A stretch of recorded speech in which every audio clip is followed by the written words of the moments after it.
Hello, ഇന്ന് നല്ല അടിപൊളി കറിയായിട്ടാണ് കേട്ടോ ഞാനിവിടെ വന്നിരിക്കുന്നത്. മിക്കവർക്കും തന്നെ അറിയായിരിക്കും, എല്ലാവർക്കും തന്നെ വളരെ സിമ്പിളായിട്ട് ഉണ്ടാക്കാൻ പറ്റിയ ഒരു കറിയാണ് കേട്ടോ.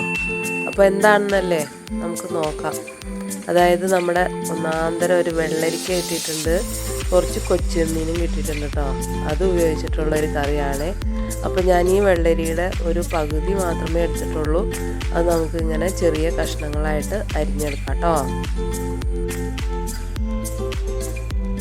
ആദ്യം തന്നെ നമ്മൾ ആ ചെമ്മീൻ്റെ തലയൊക്കെ നുള്ളിക്കളഞ്ഞ് കഴുകി വൃത്തിയാക്കിയിട്ട് നമുക്കൊരു മൺചട്ടിയിൽ കുറച്ച് വെള്ളം, ഒരു 2 ഗ്ലാസ് വെള്ളം ഒഴിച്ചിട്ട് അതിനകത്തേക്ക് ആവശ്യത്തിനുള്ള ഉപ്പും കുറച്ച് മുളക് പൊടിയും അതുപോലെ മഞ്ഞൾപ്പൊടിയും കൂടി ഇട്ടിട്ട് നമുക്കൊന്ന് തിളപ്പിച്ചെടുക്കണം. നല്ലപോലെ തിളച്ചതിന് ശേഷം മാത്രം നമുക്ക് വെള്ളരിക്ക കഷ്ണങ്ങൾ ഇട്ട് കൊടുത്താൽ മതി. അപ്പോൾ ഞാനിപ്പോൾ ഇതിനകത്തേക്ക് ഉപ്പും അതുപോലെ കറിവേപ്പിലയും ഈ മുളക് പൊടിയും മഞ്ഞൾപ്പൊടിയും ഇട്ട് കൊടുത്തിട്ടുണ്ട്. മുളക് പൊടി അധികമായി പോകണ്ട കേട്ടോ, കുറച്ച് മാത്രം ഇട്ട് കൊടുത്താൽ മതിയേ. ഇനി നമുക്കൊരു മുറി തേങ്ങ ചിരകി എടുത്തിട്ട് ഒന്ന് അരച്ചെടുക്കണം. അപ്പോൾ നമ്മുടെ ചെമ്മീൻ ഇവിടെ തിളച്ച് വന്നിട്ടുണ്ട്. നമുക്കൊന്ന് തുറന്ന് നോക്കാം. അതിപ്പോൾ അതാ നല്ലപോലെ തിളച്ച് വന്നിട്ടുണ്ട്. ഇനി നമുക്ക് നമ്മൾ അരിഞ്ഞു വെച്ച വെള്ളരിക്ക കഷ്ണങ്ങൾ ഇതിനകത്തേക്ക് ഇട്ട് കൊടുക്കാം കേട്ടോ. അപ്പോൾ ആദ്യം നമ്മൾ ഉപ്പിട്ട് കൊടുത്തപ്പോൾ വെള്ളരിക്ക കഷ്ണത്തിനും കൂടിയുള്ള ഉപ്പ് ഇട്ട് കൊടുക്കാനായിട്ട് ശ്രദ്ധിക്കുക, അല്ലെങ്കിൽ ഈ ഒരു സമയത്ത് ഇട്ട് കൊടുത്താലും മതി. ഞാനിപ്പോൾ വീണ്ടും ഒരു 1.5 ഗ്ലാസ് വെള്ളം കൂടി ഒഴിച്ചു കൊടുത്തിട്ടുണ്ട്. നമ്മുടെ വെള്ളരിക്കയിൽ ഇഷ്ടംപോലെ വെള്ളം ഉണ്ട്. അപ്പോൾ അതുകൊണ്ട് ഒരുപാട് വെള്ളമൊന്നും ഒഴിക്കേണ്ട കാര്യമില്ല, പതിയെ ഒന്ന് മുങ്ങി കിടന്നാൽ മതി, വീണ്ടും വെള്ളം ഉണ്ടായിക്കോളും. അപ്പോൾ അത് നല്ലപോലെ ഒന്ന് മിക്സ് ചെയ്തതിന് ശേഷം നമുക്കിതൊന്ന് മൂടി വെച്ച് വേവിക്കാം കേട്ടോ. ഇനി ഞാനിപ്പോൾ ഇവിടെ കുറച്ച് ഒരു വാളംപുളി എടുത്തിട്ടുണ്ട്. ആ വാളംപുളി ഇതുപോലെ വെള്ളത്തിലിട്ടിട്ട് വയ്ക്കാം. കുറച്ച് കഴിയുമ്പോൾ നമുക്ക് ഇതിന് ആവശ്യത്തിനുള്ള പുളി ഒഴിച്ചു കൊടുക്കാനുള്ളതാണ്. അപ്പോൾ തേങ്ങ ഇതുപോലെ നല്ലപോലെ അരച്ചെടുത്തിട്ടുണ്ട്. ഇതിപ്പോൾ നമ്മുടെ കറി ഇപ്പോൾ നല്ലപോലെ തിളച്ച് വന്നിട്ടുണ്ട് കേട്ടോ.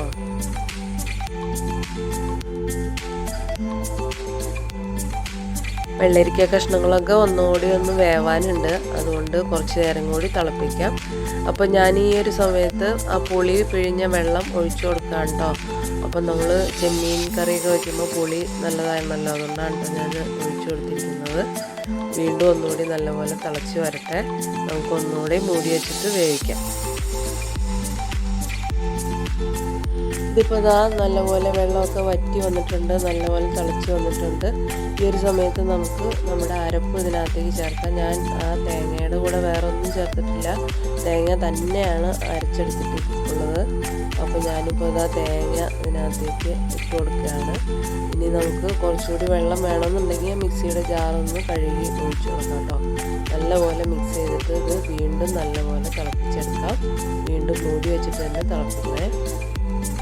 ഇനി അത് തിളച്ച് വരുമ്പോഴത്തേക്കും നമുക്കൊന്ന് കടുക് പൊട്ടിച്ചിടണം. അതിനായിട്ട് വറ്റൽമുളക്, ചെറിയുള്ളി, അതുപോലെ കറിവേപ്പില എടുത്ത് വെച്ചിട്ടുണ്ട്.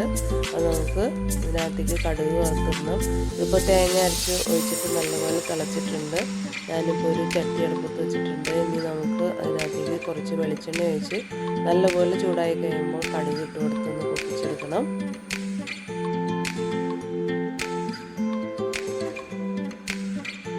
കടുക് നല്ലപോലെ പൊട്ടി കഴിഞ്ഞതിന് ശേഷം നമുക്ക് അരിഞ്ഞു വെച്ച് ചുവന്നുള്ളി ഇതിനകത്തേക്ക് ഇട്ട് കൊടുക്കാം. അത് നല്ലപോലെ മുരിഞ്ഞ് കിട്ടുന്നത് വരെ ഇളക്കി കൊടുത്തുകൊണ്ടിരിക്കാം. ഇതിപ്പോൾ ഇതാ നല്ലപോലെ മുരിഞ്ഞ് വന്നു തുടങ്ങി. ഇനി നമുക്ക് ആ വറ്റൽമുളക് ഇട്ട് കൊടുക്കാം. അതും കൂടി ഒന്ന് മുരിച്ചെടുക്കണം. അതിന് ശേഷം വേണം കറിവേപ്പില ഇട്ട് കൊടുക്കാനായിട്ട്. ഇതൊക്കെ എല്ലാവർക്കും അറിയാവുന്ന കാര്യമാണ് കേട്ടോ. ഇതിപ്പോൾ ഇതാ നമ്മുടെ കടുക് വറുക്കാനുള്ള സംഭവങ്ങളൊക്കെ റെഡി ആയിട്ടുണ്ട്. ഇനി നമ്മുടെ കറിയിലേക്ക് ഇതങ്ങനെ കൊടുക്കാം. എന്താ ഒരു മണം, നല്ല അടിപൊളി കറിയാണ് കേട്ടോ. അത് മണം കേട്ടിട്ട് തന്നെ നമുക്ക് ചോറിനാൻ തോന്നുന്നുണ്ട്. അടിപൊളിയാണ്, എല്ലാവരും ട്രൈ ചെയ്ത് നോക്കണേ. മിക്കവർക്കും തന്നെ അറിയാവുന്ന കറിയാണ്. ഇനി ഇത് നമുക്കൊന്ന് മിക്സ് ചെയ്തിട്ട് നമുക്ക് ഒന്നങ്ങോട്ട് പതിയെ ചൂടാറി തുടങ്ങുമ്പോൾ നമുക്ക് ചോറിൻ്റെ കൂടെ കഴിക്കാം കേട്ടോ. അപ്പോൾ എൻ്റെ വീഡിയോ എല്ലാവർക്കും ഇഷ്ടമായെന്ന് വിചാരിക്കുന്നു. എൻ്റെ ചാനൽ ആദ്യമായി കാണുന്നവരാണെങ്കിൽ ഒന്ന് സബ്സ്ക്രൈബ് ചെയ്തേക്കണേ.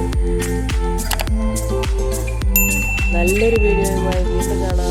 അതുവരേക്കും ബൈ.